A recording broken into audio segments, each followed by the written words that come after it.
Alors mes amis, nous sommes le lendemain de la fête de la miséricorde. Depuis quelques années, elle m'amène à Victoriaville, où je viens porter une bonne nouvelle que j'ai reçue et que je transmets. Et ce matin, je suis devant un petit public. Voyez-vous, Dieu, dans sa miséricorde, fait qu'il y a des personnes qui sont là ce matin. Alors merci d'être là. C'est plus facile pour moi de m'adresser à du monde que m'adresser à des bancs vides. Et on va ensemble regarder la bonne nouvelle qui nous est proposée dans ce texte cette semaine. Alors, la première bonne nouvelle qu'on va nous partager, c'est la persécution des apôtres. Et alors, on amène les apôtres devant le grand conseil, puis les grands prêtres se mettent à les interroger. Parce que les grands prêtres sont profondément dérangés parce qu'ils sont en train de dire les apôtres, parce que eux, leur pouvoir, ils ne le tiennent absolument pas de Jésus-Christ, ils le tiennent dans leur appartenance à la descendance d'Abraham, tout comme nous, et puis il y a 2000 ans d'histoire du judaïsme qui les ont placés en tête, comme des serviteurs, mais ils ont fini par penser qu'ils étaient des propriétaires. Et arrive à un moment donné, ces apôtres-là, qui se mettent à continuer ce qu'on pensait avoir réglé en ayant crucifié Jésus. Fait qu'on a juste multiplié les pains. Il y avait Jésus qui annonçait la bonne nouvelle, puis qui parlait de son Père. Puis là, il y a toute la gang qui les a suivis. Puis là, ça va mal pour les grands prêtres. Ils ont plus peur.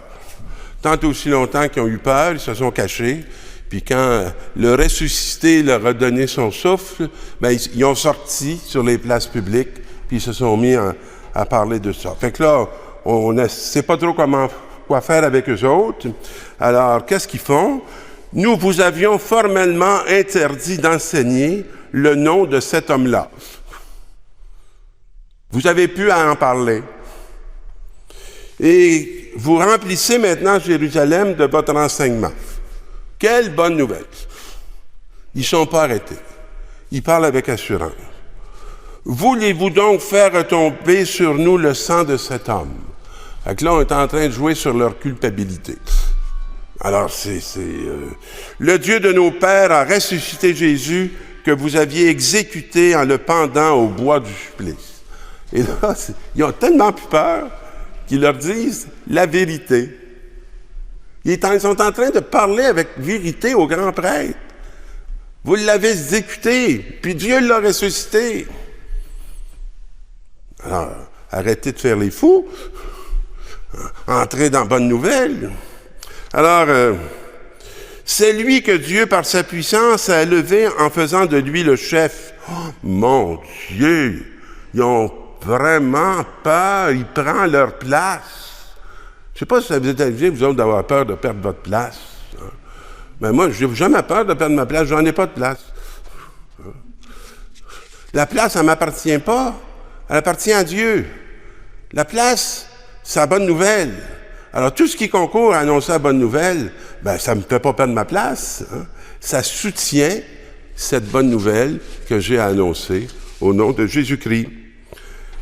Quant à nous, nous sommes les témoins de tout cela, de ce que Dieu a fait, puis de ce que vous avez fait. Puis là, les apôtres, ils les jugent même pas, puis ils les méprisent même pas. Ils font juste leur dire qu'ils n'ont pas fait ce que Dieu fait. Et ça les bouleverse profondément.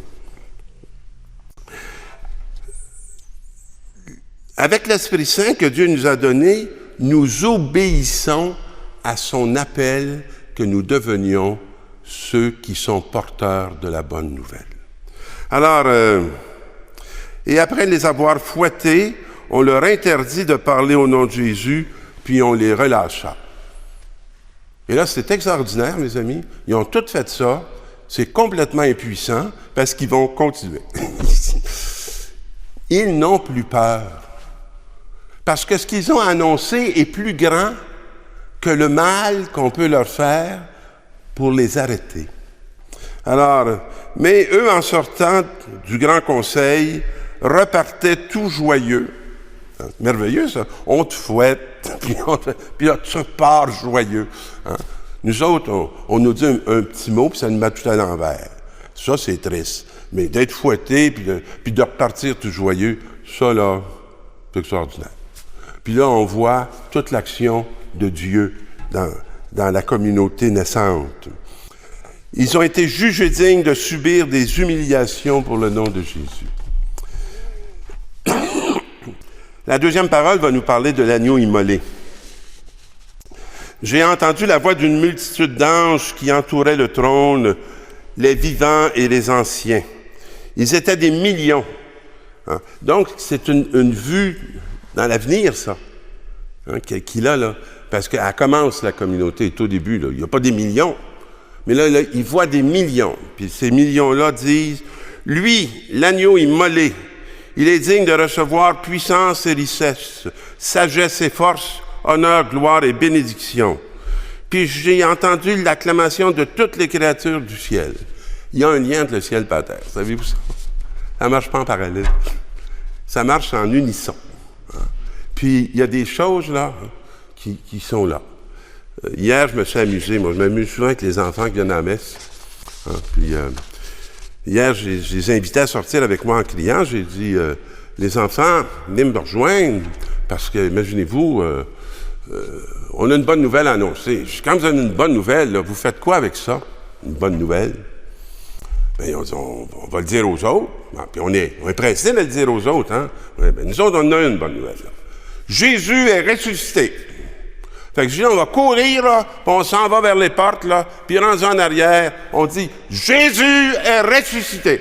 Les enfants ont tous dit ça, mes amis. C'est ça qu'on nous parle. C'est lui qui mérite l'honneur, la puissance et la gloire. Pas celui qui est un trône d'argent, puis qui manipule la comptabilité mondiale, puis qui en met le plus possible dans ses poches. Non, c'est pas lui. C'est celui qui est crucifié, qui est ressuscité, puis qui a quelque chose à dire au monde sur sa dignité. Et on arrive avec la pêche miraculeuse. Alors, Jésus est sur le bord du lac, et il y avait Simon-Pierre, Thomas et d'autres. Et il dit, je m'en vais à la pêche. Sympathique, non? Un ressuscité qui s'en va à la pêche. Puis, il emmène son monde. Ils doivent être contents, c'est tous des pêcheurs. Il va être avec eux dans le quotidien. Alors, il dit, on y va avec toi. Bon, compagnon. Alors, il monte dans la barque et il passe la nuit sans rien prendre. Bon. C'est parce que nous autres aussi, on est en pêche avec Jésus. Ben, si vous vous souvenez bien, il leur a dit, désormais, je ferai de vous des pêcheurs d'hommes. Fait que nous autres, on est en pêche avec Jésus. On y va avec toi. Ça va pêcher des hommes. Puis là, depuis quelques décennies, nos filets sont plutôt vides. On ne prend pas grand poisson. Alors, ils ont passé la nuit à rien prendre. La nuit, c'est le temps où il n'y a pas de lumière. C'est le temps où on voit mal. C'est le temps où on ne discerne pas beaucoup le contour de la réalité. Alors, ils partirent et montèrent dans la barque, passèrent la nuit sans rien prendre. Au lever du jour, Jésus était là sur le rivage, mais les disciples ne savaient pas que c'était lui. Ah, le rivage. Le rivage, ça, c'est le début de la terre. C'est le début d'un temps nouveau. Hein? Nous autres, on a traversé Vatican II, qui a fait de grandes transformations. Puis là, il est sur le rivage, mais on ne sait pas que c'est lui. Puis là, il dit, jetez le filet à droite de la barque et vous trouverez. Ils jetèrent le filet à droite. C'est extraordinaire, hein? Ils n'ont même pas résisté. Ils ont fait ce qu'il leur disait. Et là, tout à coup, ils prennent une telle quantité de poissons que Simon-Pierre, il reconnaît, puis il dit, c'est le Seigneur, à cause de l'abondance qu'il a pris. Là, il voit que c'est lui. Fait que savez-vous qu'est-ce qu'il fait? Je vais vous dire ça, je vais vous le lire. Quand Simon-Pierre l'entendit déclarer que c'était le Seigneur, il passe un vêtement car il n'avait rien sur lui et il se jeta à l'eau. Qu'est-ce que vous faites d'habitude quand vous vous jetez à l'eau? Vous enlevez vos vêtements. Là, il s'habille et il se jette dans l'eau. C'est assez étonnant, hein? Alors, c'est sûr qu'il y a toute une image du baptême là-dedans. Être à nu, c'est être vu. Alors, il se couvre, il se jette à l'eau. Les autres disciples arrivent en barque, prennent les poissons. La terre n'était qu'à 100 de mètres, et je pense qu'ils font signe aux autres de venir. Et il dit après ça, il y avait 153 poissons, et malgré cette quantité, le filet ne s'était pas déchiré. Ben, pourquoi 153 poissons? C'était 153 sortes qu'on connaissait dans le temps. Alors, ça veut dire que les filets sont pleins de toutes les espèces. Nous autres, on est habitués d'avoir des chrétiens baptisés, qui avaient fait ci, qui avaient fait ça, qui avaient tout suivi le programme. Si vous tendez les filets aujourd'hui, puis vous ramenez ça, mes amis, c'est tout mêlé. Vous avez toutes les espèces. Hein, moi, ça fait 40 ans que je fais du ministère à Montréal. Là. Je les ai toutes vues, ces espèces-là. Là, hein. Puis, ils sont là, dans le filet. Alors, Jésus dit alors, venez déjeuner. Puis vous voyez, Jésus, il est juste d'une présence très simple. Hein. Viens manger. Et moi, des fois, je fais ça aussi avec mes espèces de poissons. Quand je les ai attrapés, là, je leur dis, bon, venez donc, on va se faire un repas. Puis là, autour de ma table, que je sois au presbytère ou que je sois chez nous, j'en ai qui sont handicapés, j'en ai qui croient, j'en ai qui croient pas, j'en ai qui sont de bonne humeur, j'en ai qui sont de mauvaise humeur. Ils sont tous là pour être en train de manger. Mais tant qu'on mange, là, tout le monde est de bonne humeur. Tout le monde est de bonne humeur. Venez, on va aller déjeuner. Hein? Puis, fait qu'il savait que c'était le Seigneur, que Jésus s'était approché, mais il n'osait pas lui demander « Qui es-tu? » Des fois, on n'ose pas demander aux gens « Qui es-tu, toi? » Puis là, quand on entre, hein, puis qu'on commence à rentrer, puis qu'on dit « Qui es-tu? » Ben là, les gens commencent à nous dire d'où ils viennent, comment ça se fait qu'ils sont comme ils sont. Et là, on commence à découvrir une personne auquel on donne une présence et qui nous donne sa présence. Puis ça finit par ressembler, savez-vous à quoi? Une Eucharistie qu'on célèbre ailleurs que dans l'Église. Et là, la bonne nouvelle se réalise et s'accomplit. Voilà ce à quoi Dieu appelle l'Église. À former un corps vivant qui va pouvoir témoigner d'une présence, parce que nous autres, chaque jour, on est habitués de rencontrer une multitude de personnes, tous aussi absents les uns que les autres, absents aux uns et absents aux autres.